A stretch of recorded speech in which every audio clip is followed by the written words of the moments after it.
Good morning, 4:37 on the 7th day of August. August is when beans are made. But which weather conditions are harder on your soybean crop?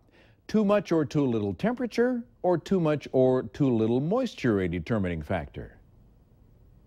I would say it is the moisture because, if you just look at the statistics, we should get a little bit more cooler nights too.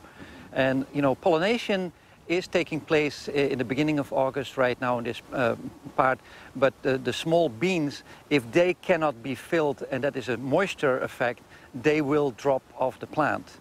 So the pollination has to do with the temperature, but the setting of the pot and the filling of the pot is more driven by the moisture. Now, Hans says there is such a thing as too much moisture, of course, which causes distress on the plant and root disease. 2015 spring wheat harvest underway. So far, the warm, dry conditions have allowed good progress for combines that should continue through the month.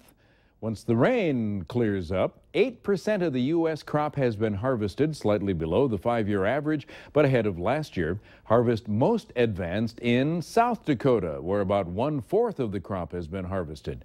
The spring wheat ratings remain highest in North Dakota and Minnesota. The attic of a farm in Bristol, Rhode Island became the home to more than 35,000 bees before the bees were removed, thanks to a homemade bee vacuum. Tony Gugliotta has this story. What would you do if you came face to face with more than 35,000 bees? Please don't sting me. Beekeeper John Nelson asks them nicely not to sting him, and they oblige. This keeps from killing the bees with this small bucket head from Home Depot. This homemade bee vacuum is run with a low amp motor, so it doesn't kill the bees. Most honeybees are in danger because people that want to harvest the honey for sale will kill them by sucking them up with a shop vac. They should call someone that can guarantee they won't kill them and show some sort of modified vacuum or a custom-made one that'll do it. This is very important to the folks that run Mount Hope Farm. Mount Hope Farm is fully aware that honeybees are endangered and that we need to make every effort to protect them. So we wanted to do this in a humane way, in a way that educated us, the general public, and certainly our farm family. Notice that Nelson isn't wearing a bee suit, and I got pretty close to the hive with my camera as well. We didn't get stung. That's because we didn't make any quick movements, and we breathed through our noses. I walk around my bees all day long as I don't exhale out of my mouth. I'm good. The bees are fed through the vacuum and into this box. John and his partner Roger are spraying them with water to keep them hydrated, and will bring them back to an apiary to combine them with another colony. A severe drought in Chile forcing a nonprofit group dedicated to protecting bee populations to relocate the bee colonies in that drought-ravaged country there. A year-long drought has created a shortage in flowering plants, leading to a lack of pollen for bees to feed off and make honey. An agronomist who runs Plan B said the conditions in Chile's 5th region has led to severe die-offs in the bee populations. Since the drought began, the group's hives have dropped from 300 to 150. Organization called on volunteers to help move the bee colonies closer to the lush coastline. People donated their time and vehicles to help transport the colonies in the east, about 80 miles west of La Cruz. Group hopes the colonies will bounce back and become healthy again in their new home. Well, this week I was down in southern Minnesota covering the annual Farm Fest gathering near Redwood Falls. One of the issues that remains on the front burner is country of origin labeling. Here are some voices on that continuing unresolved issue.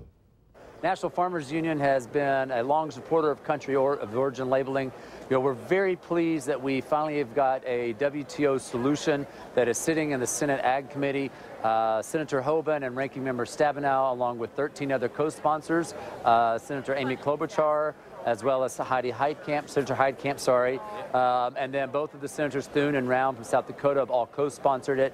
It is a WTO fix that will allow country of origin labeling to move forward. It fixes our problem with Canada. It will help us avoid retaliation. But what's most important is it defines what that USA label must look like. It says that the animal must be born, raised, and harvested in the United States. As we go forward, it's going to be more and more important. You get the younger consumers, the soccer moms, people want to call them. They're looking at labels. They're reading. That's important stuff for them. As you feed your family, it's important to know. The solution to this is going to voluntary cool. The problem is we now have people locked in. We have certain people in the House locked in. We have certain people in the industry locked in. We have Canada threatening from another direction. So it's going to be hard to work through this. But if there's going to be a solution, it's going to be voluntary cool.